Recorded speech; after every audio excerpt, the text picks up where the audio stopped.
Assalamualaikum warahmatullahi wabarakatuh. Halo teman-teman semuanya, apa kabar di hari ini? Semoga kalian sehat dan selalu diberi kemudahan segala sesuatunya oleh Allah Subhanahu wa taala. Amin ya Allah ya rabbal alamin. Baik teman-teman, kali ini saya akan bahas tentang aplikasi pinjam duit. Dan di sini saya akan bahas tentang bagaimana cara mengajukan pinjaman di aplikasi pinjam duit.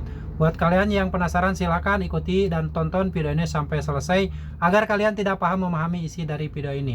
Baik, sebelumnya saya ucapkan terima kasih buat teman-teman yang sudah support channel ini, sudah mendukung channel ini, dan selalu menantikan video-video yang saya upload berikutnya. Saya doakan kalian sehat selalu, berkah selalu, dan dimudahkan segala rezekinya oleh Allah Subhanahu wa taala.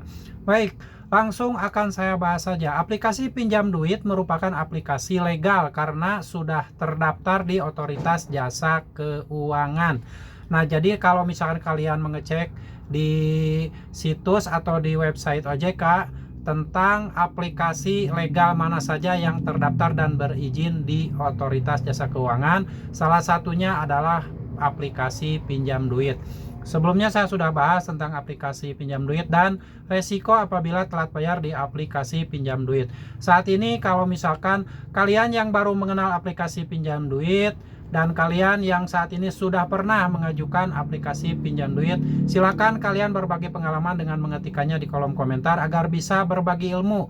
Buat teman-teman semuanya yang saat ini mungkin ada yang terjerat di pinjaman online pinjam duit. Oke, kalau ingin mengajukan pinjaman uang di aplikasi pinjam duit, langkah yang pertama adalah kalian harus download dulu aplikasi pinjam duit di Play Store. Lalu setelah itu kalian tinggal mendaftarkan atau registrasi dengan data-data di KTP yang sesuai dengan identitas kalian. Lalu mengisi nomor telepon, mengisi kontak darurat, mengisi pekerjaan, dan mengisi nomor rekening sesuai dengan nama yang ada di KTP, dengan nama kalian, agar ada kesesuaian antara data-data di KTP dan data-data di rekening milik kalian. Nah, setelah semua registrasi dan verifikasi selesai, setelah kalian mendapatkan limit, biasanya dikasih limit untuk yang pertama kali itu 800.000, itu tergantung dari hasil penilaian tim analis dari pinjam duit ini. Jadi kalau misalkan skor kreditnya bagus, bisa dikasih limit yang lebih besar. Tapi biasanya minimal dikasih 800.000. Nah, sebagai contoh kalian mengajukan pinjaman 800.000. Nanti cairnya 800.000, tidak ada potongan. Dan untuk pembayarannya ada 3 periode, yaitu per 15 hari sekali. Jadi kalau sudah pencairan 15 hari kemudian sudah harus mengembalikan sejumlah uang sekitar 500 ribuan. Lalu periode kedua hari ke-30 sudah harus dikembalikan sekitar 200 ribuan. Dan periode ketiga adalah 60 hari atau 90 hari. Itu harus mengembalikan sejumlah uang sisanya.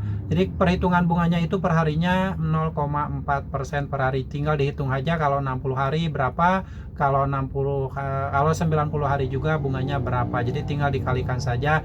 Yang terpenting bunganya 0,4% per hari.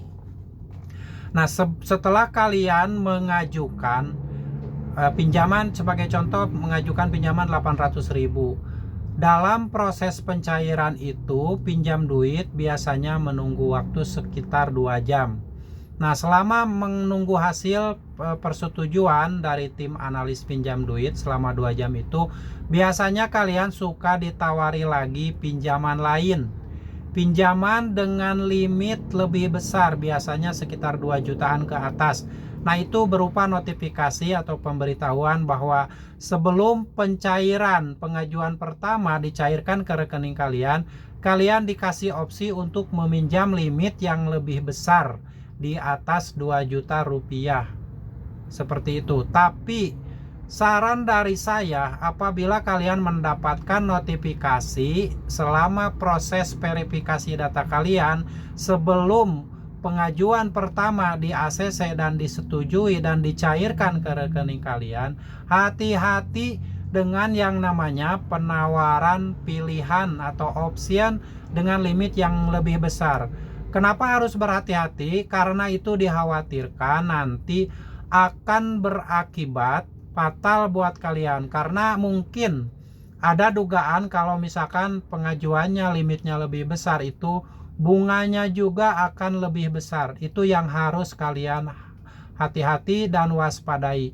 Jadi kalau misalkan selama 2 jam sebelum pengajuan pertama dicairkan itu mendapatkan notifikasi apapun, baik itu penambahan limit ataupun pencairan cepat, kalian jangan respon karena itu akan sangat berbahaya buat kalian. Nanti bunganya ada dugaan ini akan lebih besar dan tidak menuntut kemungkinan ini akan dialihkan ke aplikasi yang ilegal, hanya pembayarannya melalui aplikasi pinjam duit.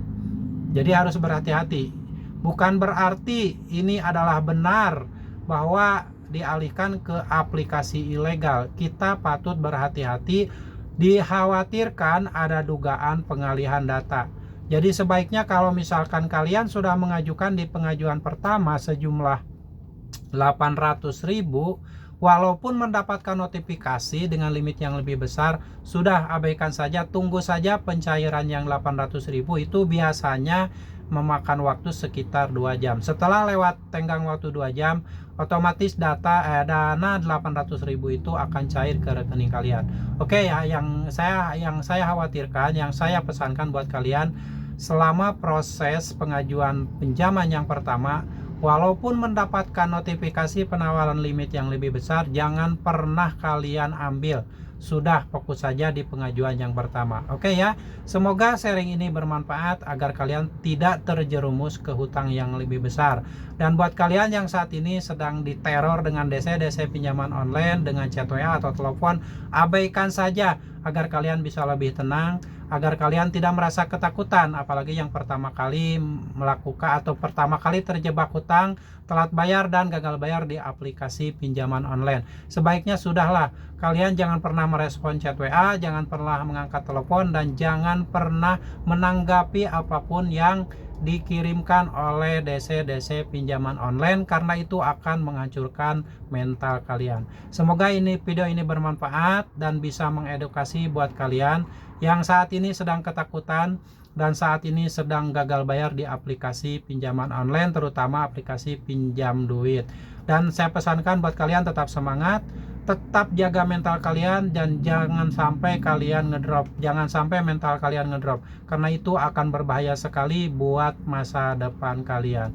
Semoga jadi inspirasi, dan buat kalian yang mempunyai pengalaman yang sama di bidang pinjaman online, terutama pinjam duit, silahkan kalian ketikkan di kolom komentar agar bermanfaat juga buat orang-orang lain yang menonton video ini.